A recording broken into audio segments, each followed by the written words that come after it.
To start, make a slip knot with your yarn and then insert your hook into that loop and pull that closed. With the Tunisian crochet, you always start by making a foundation row, and to do that, we need to chain the desired number of stitches. For this tutorial, I'm going to chain 14 stitches. 1, 2, 3, 4, 5, 6, 7, 8, 9, 10, 11, 12, 13, 14. And now we need to pull up a loop in each chain across, skipping the first chain. Here is our first chain that there's a loop coming out of on our hook. So we need to skip that and go to the next. And we are going to insert our hook into the back bump of each chain, yarn over and pull up a loop. And do that in each chain all the way across. Since I chained 14, I should end up with 14 loops on my hook when I'm done.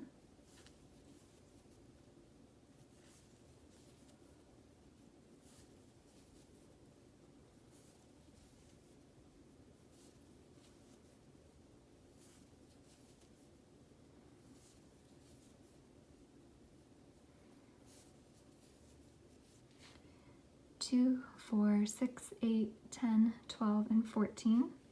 And the reason we go in the back bump of the chain is to get this V-stitch edge along the bottom, which is going to match our side edges and our top edge after we bind off our work.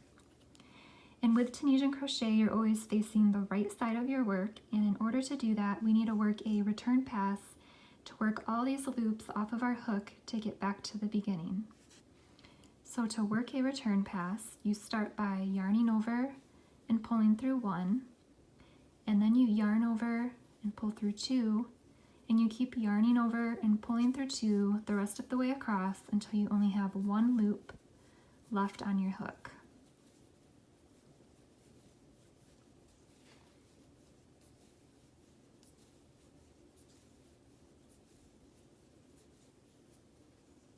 And now we just completed our Tunisian crochet foundation row.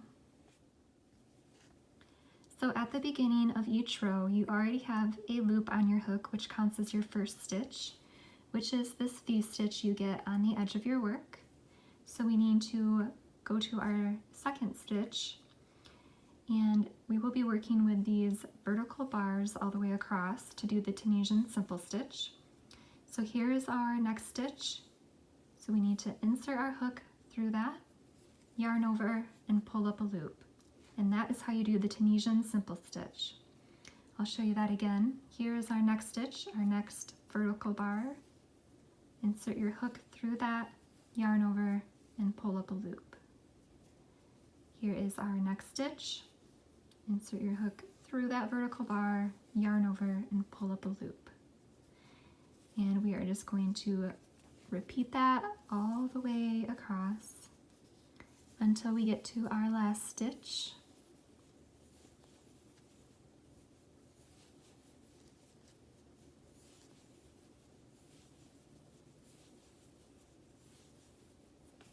All right, and here is our last stitch.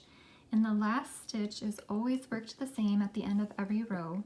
You go through these 2 loops on the edge of your work, yarn over, and pull up a loop. And now we need to work our return pass to work all of our loops off of the hook.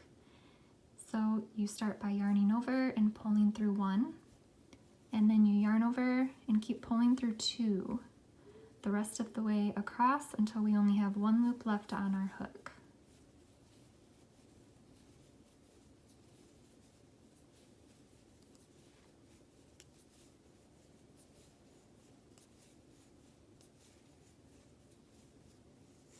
And there's our row of the Tunisian Simple Stitch. And I will do another row and show you that again. So as always, our first stitch is already on our hook, which is this V-stitch on the edge. So you need to find that first vertical bar you see. So to do the Tunisian Simple Stitch, you insert your hook in that vertical bar, yarn over, and pull up a loop. And you repeat that all the way across. Here's our next stitch. Insert your hook through there, yarn over, pull up a loop. Here is the next stitch. And you keep repeating that all the way across till you get to your last stitch.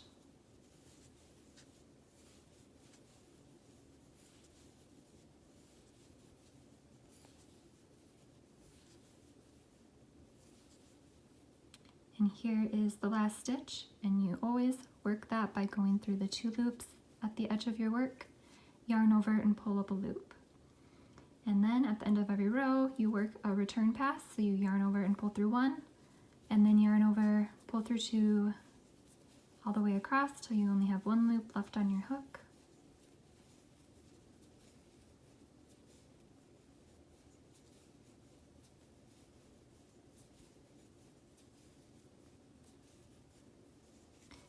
And that is how you do the Tunisian Simple Stitch. I'm going to work a few more rows and then show you how to bind off your work.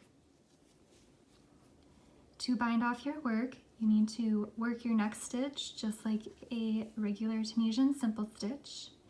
And then we need to slip this loop under the loop to the right, just like that.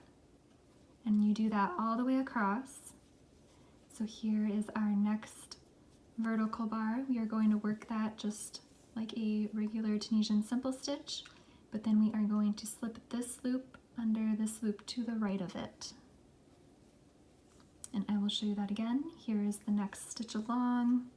Insert your hook through there, yarn over, pull up a loop, and then slip that loop under the loop to the right. And repeat that all the way across until you get to your last stitch.